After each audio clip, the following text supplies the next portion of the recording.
ny loha hevitsika androany ray zany a de miresaka ny hoe fivavahana maraina sy ariva. Io de hita tamin'ny tempolo tamin'ny andron'ny jiosy zany de misy vavaka izay atao famelan-keloka ny maraina sy ariva ka milohan'ny tena iresantsika de manasanao hanondrika anylohanao fa hivavaka isika.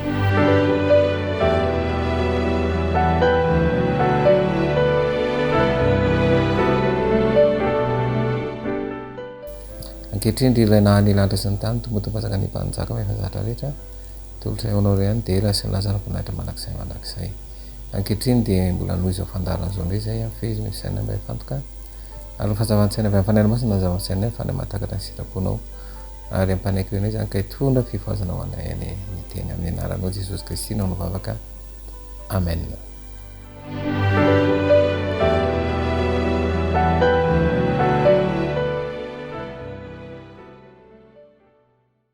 Velona manakariva moa zany fa ny loha hevin-dehibe moa zany de mivelona amin'ny altara ary rehefa mivelona amin'ny altara de misy zany a ny firindran'ny fiainana izany. Zao no ambaran'ny tantara voalohany a toko fahatelo amby roapolo a ny andininy fahatelopolo. Tantara voalohany a toko fahatelo amby roapolo a ny andininy telopolo zany. De nde ovakitsika zany a ny teny eo amin'ny tantara voalohany toko fahatelo amby roapolo andininy telopolo. Zao mivaky ny teny ary ny tsangana isa-maraina isaotra sy ideran'i Jehova ary toy izany koa amin'ny ariva. Hitsangana isa-maraina isaotra sy ideran'i Jehova ary toy izany koa amin'ny ariva. Eo zany de misy fivavahana maraina sy ariva. Noho izany de midika fa isan'andro zany a ny fiainany zanak'olombelona de tokony hiaraka ampahary mandrakariva. Raha vakina zany a ny tantara voalohany toko fahatelo amby roapolo ray manontolo de hita fa mibaiko ny levita Andriamanitra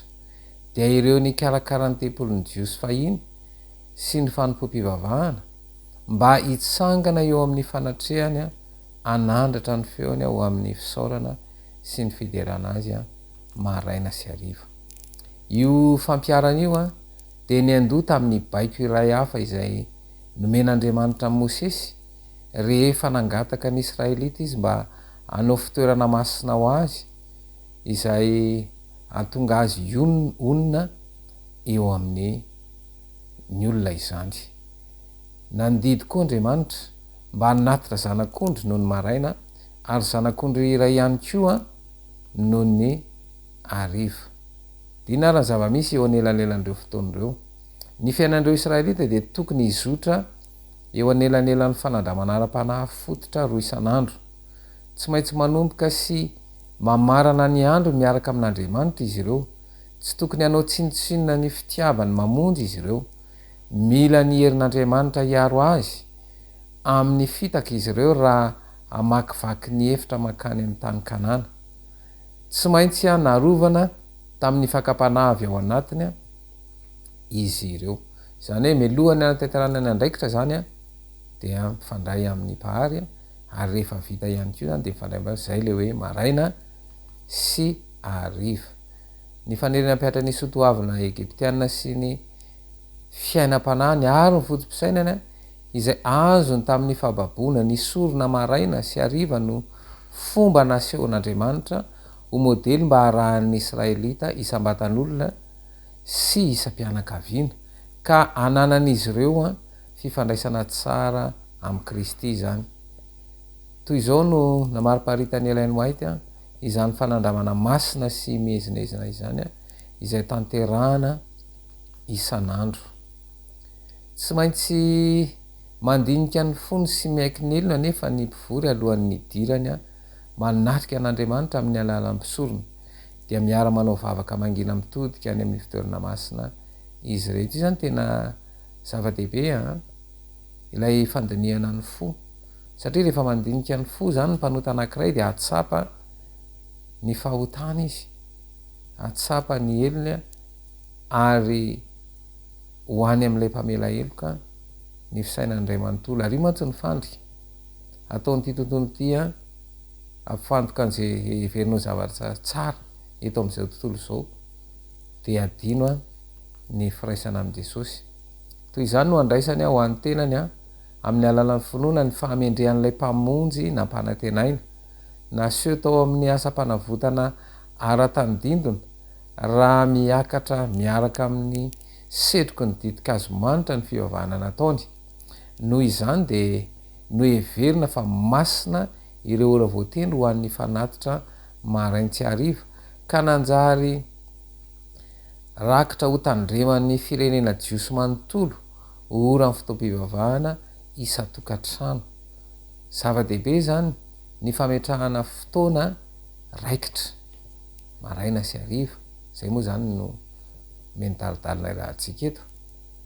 ary izy io zany a de atao isan'andro ary zay mahatonga ny jiosy zany tena izy tena voarany tsara io ary zay mahatonga ny firenena jiosy zany tena mandroso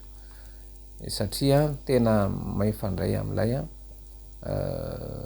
andriamanitra zay a inomy a sy ivavahany tateorina rehefa nivavaka tamin'andriamanitry ny Israely ny jiosy a dia nitodika anakany Jerosalema tamin'ny oro io arakarak'zany fanao mahazatra izany no tokony alain'ny kristianina tahaka eo amin'ny fotoam-pivavahana maraintsy ariva ataon'ny fianakaviana raha tahiny ka tsy ankasitran'andriamanitra ny famerimberenana tsy voahevitra ny fitiavana ivavaka tsy araim-panajana dia jereny ampahalianana kosa reo olona te iankohoka eo anatrehany a maraintsy ariva mba angata-pamelana ny eloka vitany a sy taky aminy a ny fitahina ilaina io indrindra zany ny olana am'izao fotoana zao indrindra ho an'ny kristianina satria tsy misy fifantohana ary zavatra mandehandeha ho azy ndraindray ara tsy misy heviny mihitsy ilay fivavahana ary zay mampatonga ny fiainana kristianina am'izao zany a tsy tena tonga amy tena fanavaozana ny toetra satria le firaisana ampahary mihitsy raha mafisina le teny teo de zao zareo jiosy zany dia tena voafaritra tsara mihitsy ary voarany tsara mihitsy a ny kipitsipitso ny fomba fifandraisana ampahary zany de izay indrindra ny hoe ny kristianina zany am'izao vanim-potoana izao de mila tena manana tokony ho entitra eo amin'io fifandraisana ampahary io fa tsy atao zavatra mandehandeha ho azy zavatra zay atao ohatrany hoe tsy misy lanjana ary ny zavatra hoe lasa tsy misy heviny de zay mahatonga ny hoe tsy tena miteraka fiovana eo amin'ny fiainana kristianina ny fombafomba mpivavahany izay ataony ary indrindra mantsy tena zava-doza variana amin'ny fomba fivavahana fa lay kristy zay mandinika ny foa ary manova ny toetra mihitsy a dia tsy miraika ary tsy tena miditra am'izay firaisana amin'ny kristy zay ny kristianina raha tsy mirindra ny fiainam-bavakao dia angatao andriamanitra mba hanavao ny fanoloran-tenanao a amin'ny fanom-pivavahana maraina sy arivo zava-dehibe zany io zava-dehibe ny fotoana tahaka ny olon-drehetra manao fotoana ianao rehefa manao fotoana de tsy maintsy ajaina ny fotoana ary eo mantsy ny olana raha ny amin'ny toeram-piasana de voahaja tsara ny fotoana ary raha vo taraiky ara de miazakazaka mihitsy fa ny fotoana ifanaovana am'lay rainahary ny lanitra sy ny tany dia ohatrany tsy de tena voarakaraka ny tokony ho izy satria tsy hitany maso ve na hoe fahazaranjarana fotsiny a ilay fivavahana kristianina ary tiany kristy ny amerina am'laoniny ny fiarahana aminy de eto zany de amafisina araky nefa resana teto hoe ny mivavaka ne de mifandray a ampahary na ary misy foy be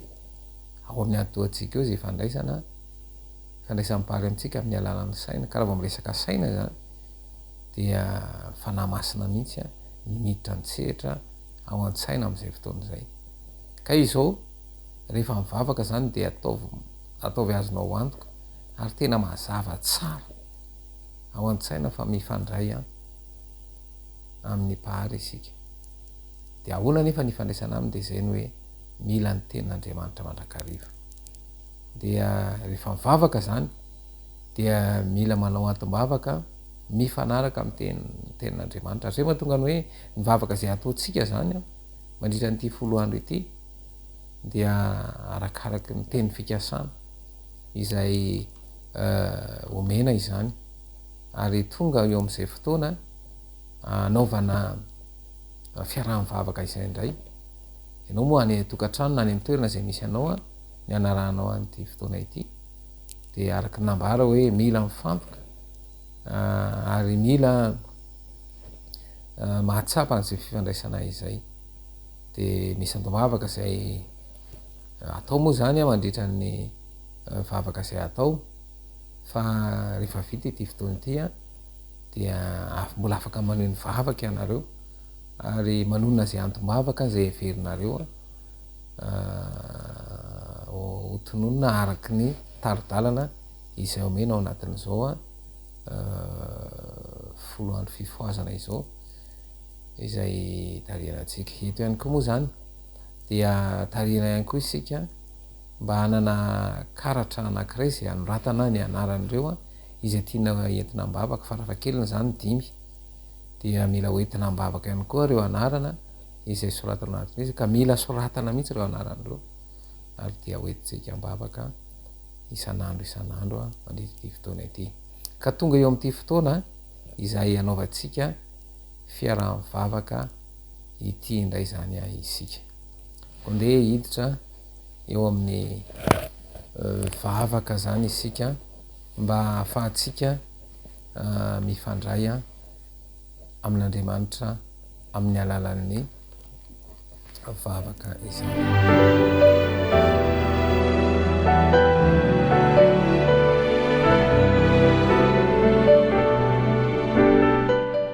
Mivavaka isika ankehitriny ry ray nahary ny lanitra sy ny tany tombony tompo mpanjaka ny mpanjaka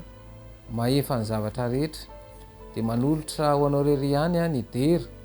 sy ny laza ary ny voninahitra mandrakizay ho anao izahay manangolo masom-pananay ny mpanjaka n'izao famaizinany zao ary ataony varim-bariana ary ny tena zava-dozara de tsy miraika ny amin'ny firaisana aminao amin'ny alalan'ny vavaka azavao ary ny fisainanay mba azahoanay mahatakatra sy mahazo ny fifandraisana aminao ka ahafahanay tena mitomba ao aminao Jesosy Kristy. Misy antom-bavaka maromaro izay tiana entina ankehitriny eo re vetsivetsiko ary eo indrindra reo teny fikasana izay tianao ho tanteraka eo amin'ny fiainanay zany koa de hoentinay mbavaka eto zany ireo etaetam-po ampio Jesosy mba ho azonay tokoa ity hoe mivavaka isa-maraina sy isakariva ity ka aizanay isaotra sy ankalazanao ny tsangana isa-maraina isaotra sy ideran'i Jehova ary toy izany koa amin'ny ariva. Jesosy eo te hanomboka ny tontolo andronay miaraka aminao izahay fo azy izahay mba iombonanay eo anatrehanao ampio izahay ianao izany ho fahazarana isan'andro tsy ho maikamaika na angatakandro ampio izahay mba ahazo antoka fa ianao ny voalohany indrindra ny zava-dehibe indrindra eo amin'ny eritreritray isan'andro raha io mailaka ry izahay mitondra ny fangatahana eo anatrehanao miaraka amin'ireo fitarainanay sy ny fanerenay isan-karazany kanefa indraindray dia adininay fa persona ianao fa tsy milina mpizara ampahatsiaivo anay ny lafiny rehetra amin'ny toetranao ny zavatra kely sy lehibe rehetra nataonao sy ataonao ho anay mba ahafahanay misaotranao sy mideranao noho izany amin'izao fotoana izao indrindra ataovy ao an-tsainay ny antony a hiderananao. Andriamanitro tsy ny anomboka ny androany miaraka aminao ihany no fanirinay fa ny amarana izany a miaraka aminao a ihany ko zany. Jesosy malalo tena ovao ny fonay, ovao ny fomba fijerinay ary aoka ho azonay antoka fa tena mifandray a aminao izahay ka isy fitombona miaraka aminao a Jesosy Kristy.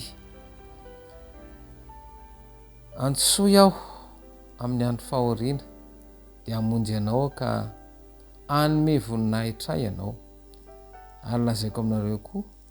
raha misy roa aminareo mifanaika ty ambonin'ny tany na amin'inona na amin'inona ka angataka izany dia ho azony avy amin'ny raiko a izay any an-danitra izany. Ary na inona inona angatanareo amin'ny fivavahana atao amin'ny finoana dia ho anareo, ary na inona inona angatanareo amin'ny anarako dia ataoko izany mba hankalazana ny ray eo amin'ny zanaka. Raha mangataka zavatra amiko amin'ny anarako ianareo a dia ataoko izany. Ary amin'izany andro zany a dia tsy anontany na inona na inona ianareo.